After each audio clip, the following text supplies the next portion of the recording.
Hello बच्चों, welcome to Kavita classes. Six class का third chapter कर रहे थे और एलसीएम और एचसीएफ के बारे में इससे प्रीवियस वीडियो में आपको समझा दिया था। अब एचसीएफ के ऊपर डिपेंडिंग कुछ क्वेश्चंस हैं जो कि एक्सरसाइज 3.6 में है। तो आज एक्सरसाइज 3.6 के कुछ क्वेश्चंस को सॉल्व करते हैं।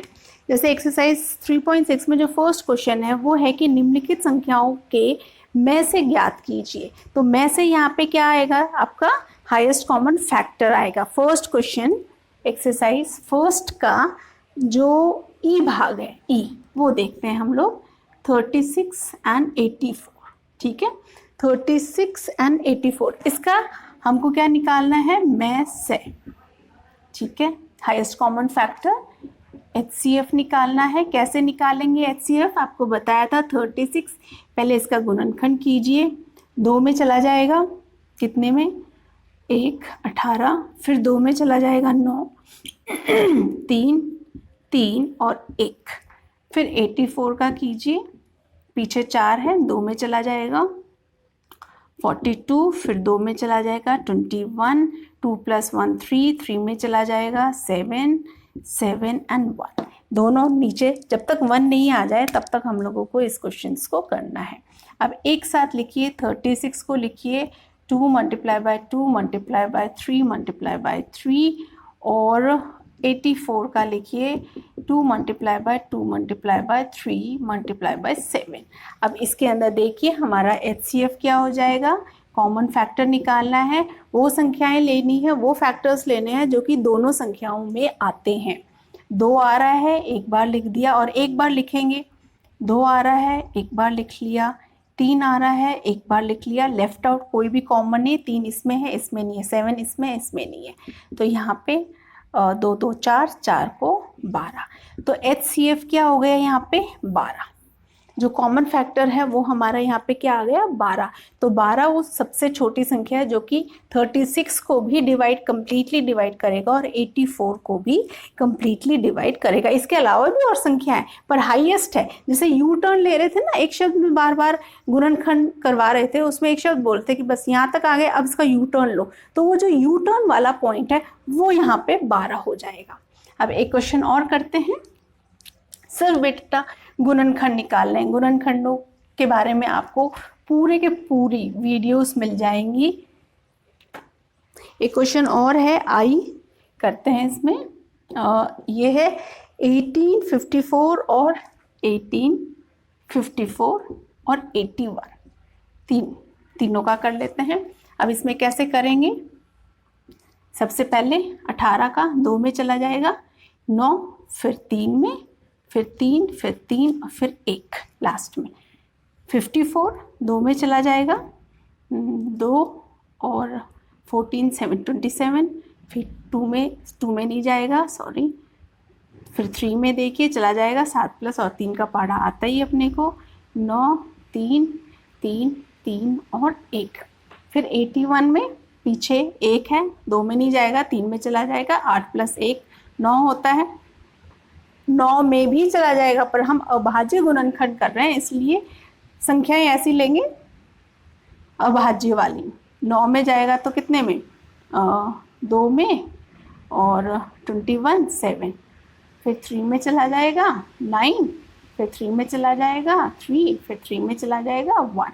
अब देखिए 18 के गुणनखंड क्या क्या हो गए, 2 × 3 × 3, और 54 का क्या हो गया, 2 × 3 × 3 × 3, और 81 का क्या हो गया, 3 × 3 × 3 × 3।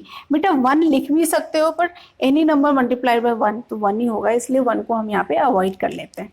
अब HCF निकालना है हमें, हाईएस्ट कॉमन फैक्टर, वो संख्या जो तीनों में आ रही है। 2 में आ रही है, इसमें नहीं आ रही है, ड्रॉप कर देंगे। 3 आ रहा है, 3, फिर 3 आ रहा है, तीनों में 3, इसमें है, इसमें भी है, इसमें नहीं है, 3 इसमें है, इन दोनों में नहीं है। तो HCF क्या हो गया हमारा, 3 को 3 से किया तो 9। हमारा HCF इन तीनों संख्याओं का 9। 9 इन तीनों संख्याओं को कंप्लीटली डिवाइड कर देगा और 9 के बाद में हम यू टर्न लेकर इनके गुणनखंड निकाल देंगे। तो इस तरीके से HCF क्वेश्चंस निकालेंगे। आपके और भी बहुत सारे क्वेश्चंस हैं, उनका सिर्फ हम लोगों को गुणनखंड निकालना है और गुणनखंड निकाल के अगर 2 संख्या है तो दोनों में देखना है और 3 संख्या है तो तीनों में जो नंबर आ रहा है, जो गुणनखंड तीनों में आ रहा है, उसको हमें अप्लाई करना है। आप कर लेंगे। अब सेकेंड क्वेश्चन इसी एक्सरसाइज का देखते हैं। 3.6 में सेकेंड क्वेश्चन है हमारे पास में। अच्छा क्वेश्चन है सेकेंड क्वेश्चन। देखिए सेकेंड क्वेश्चन है कि निम्न का में से ज्ञात कीजिए। किस किस का में से ज्ञात करना है? Second question. फर्स्ट पॉइंट इसमें दे रखा है कि 2 क्रमागत संख्याएं, 2 क्रमागत संख्याएं। क्रमागत का मतलब होता है बेटा कंटिन्यूअस में संख्याएं, जैसे 3 के बाद में 4, 4 के बाद में 5, 5 के बाद में 6, 6 के बाद में 7, ऐसे। तो कोई भी 2 क्रमागत संख्या ले लिए। सबसे छोटे से शुरू करते हैं। 2 और 3 दोनों ही क्रमागत संख्याएं हैं, जिनका डिफरेंस, जिन संख्याओं का डिफरेंस 1 आएगा उसको भी हम क्रमागत संख्याएं बोल सकते हैं। अब यहाँ पे बताइए, 2 का गुणनखंड 2 से चला जाएगा 1, 3 का गुणनखंड 3 से चला जाएगा 1, 2 का हो जाएगा 2 और 3 का हो जाएगा 3। बेटा इनमें तो कोई संख्या हमारी कॉमन आ ही नहीं रही है, पर 1 तो है, 1 तो है। तो यहाँ पे कॉमन फैक्टर क्या हो जाएगा? हाईएस्ट कॉमन फैक्टर क्या होगा? 1।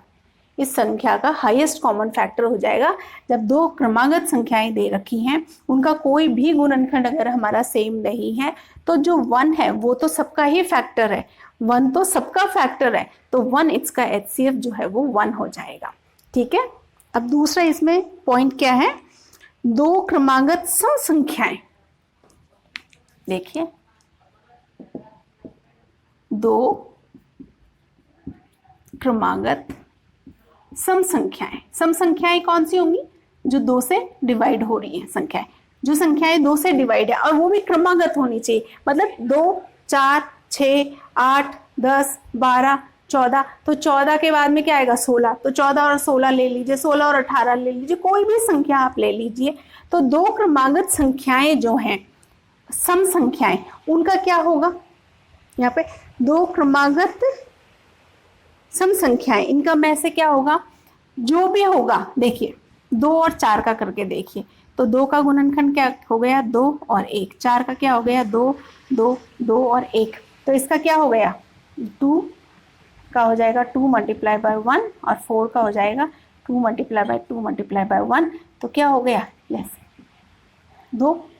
या तो 2 या 2 का मल्टीपल, नहीं सॉरी, सिर्फ 2 ही है जो कि इनके कॉमन फैक्टर होगा। कैसे कॉमन? एक एग्जांपल और इसी में देख लेते हैं। जैसे 12 और 14 को लो, ठीक है, या 14 और 16, कोई भी संख्या ले लो। 14 और 16 लीजिए, इसका कीजिए 7, 7 और 1।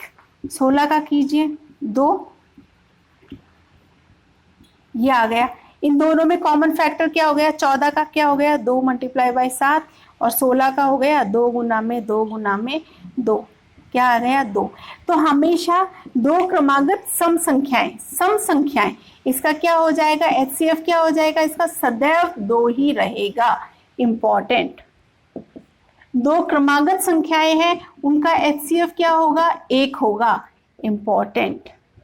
और तीसरा क्वेश्चन हमारे पास में इसमें यही है, 2 क्रमागत विषम संख्याएं। विषम संख्याएं कौन सी हो जाएंगी? जो 2 की मल्टीपल नहीं है, 2 से डिवाइड नहीं हो रही है। तो 2 क्रमागत विषम संख्या। और देख लीजिए, कोई भी क्रमागत कंटिन्यूअस होना चाहिए, लगातार। तीसरा हो गया 2 क्रमागत विषम संख्या, कोई भी 2 विषम संख्या ले लीजिए। 7 और 8 तो सम संख्या हो गई, देखिए 7, 8 सम संख्या हो गई, और 9 क्या हो गई? विषम। ये भी विषम है। ये हम अभाज्य की बात नहीं कर रहे हैं, हम विषम की बात कर रहे हैं। विषम क्या हुआ? 2 की जो भी मल्टीपल्स हैं अपने गुना जा रही हैं, उनको छोड़ के जितनी भी संख्या है वो सारी विषम संख्याएं होंगी, अभाज्य संख्याएं नहीं। तो 7 और 9, 7 का गुणनखंड क्या होगा? 7 और 1, और 9 का गुणनखंड क्या होगा? 3, 3, 3 और 1। तो 7 का गुणनखंड हो गया 7 मल्टीप्लाई बाय 1, क्योंकि 7 से तो जा रहा है यहाँ पे। और 9 का क्या हो जाएगा गुणनखंड यहाँ पे, 3 गुना में 1, क्या कॉमन फैक्टर हुआ हमारा 1। तो यहाँ पे आप याद रखिए, अगर हमारे से कोई भी क्रमागत संख्या पूछ रहे हैं उसका HCF 1 होगा, विषम क्रमागत संख्याएं पूछ रहे हैं उसका भी HCF जो है वो 1 होगा, और 2 सम क्रमागत संख्या अगर पूछते हैं तो उसका HCF 2 होगा। ये तीनों ही पॉइंट आपके इम्पॉर्टेंट है एग्जाम पॉइंट ऑफ व्यू से। अब इसमें देखिए 2 सवाल ये हो गए, तीसरा एक और सवाल है उसको भी कंप्लीट कर लेते हैं, जिससे कि हमारी ये जो एक्सरसाइज है 3.6 ये कंप्लीट हो जाए। ये क्या है कि अभाज्य गुणनखंड द्वारा 2 सह अभाज्य संख्याएं 4 और 15।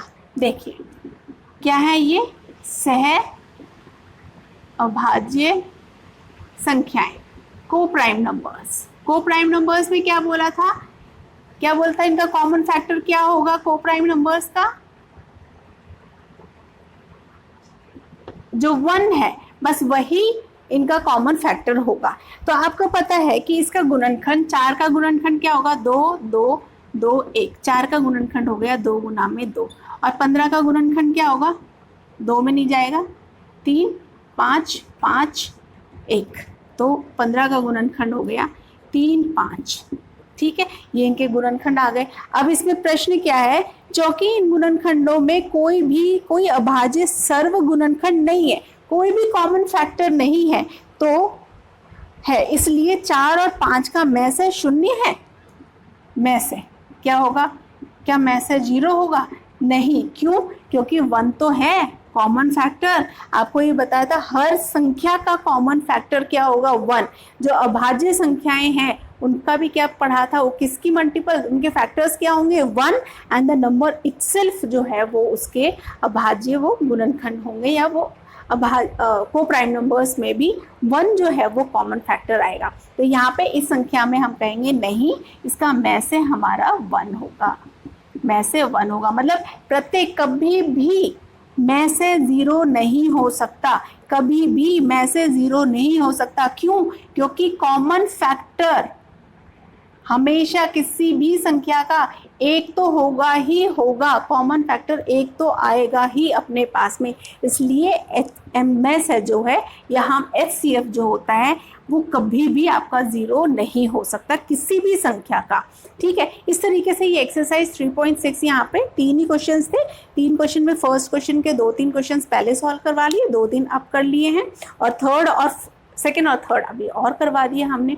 बेटा यहाँ पे ये 3.6 एक्सरसाइज कंप्लीट होती है, इसमें ये वाला जो ये क्वेश्चन है ये भी इम्पॉर्टेंट है, और इससे पहले जो क्रमागत वाले प्रश्न करवाए थे वो भी आपके एग्जाम पॉइंट ऑफ व्यू से वो भी क्वेश्चंस इंपॉर्टेंट है। 3.6 एक्सरसाइज कंप्लीट होती है। नेक्स्ट वीडियो में हम 3.7 एक्सरसाइज लेंगे जो कि HCF के ऊपर डिपेंड, LCM और HCF दोनों के ऊपर डिपेंड है, और वहाँ पे आप उसके क्वेश्चंस देखेंगे, अप्लाइड क्वेश्चंस देखेंगे कि HCF और LCM हमारे काम कैसे आते हैं। तो तब तक इस वाली एक्सरसाइज को अच्छे से कीजिए, और अगर आपको ये वीडियो अच्छा लग रहा है तो प्लीज़ इसको लाइक शेयर एंड सब्सक्राइब कीजिए। And thank you lot for watching my video. Have a good day.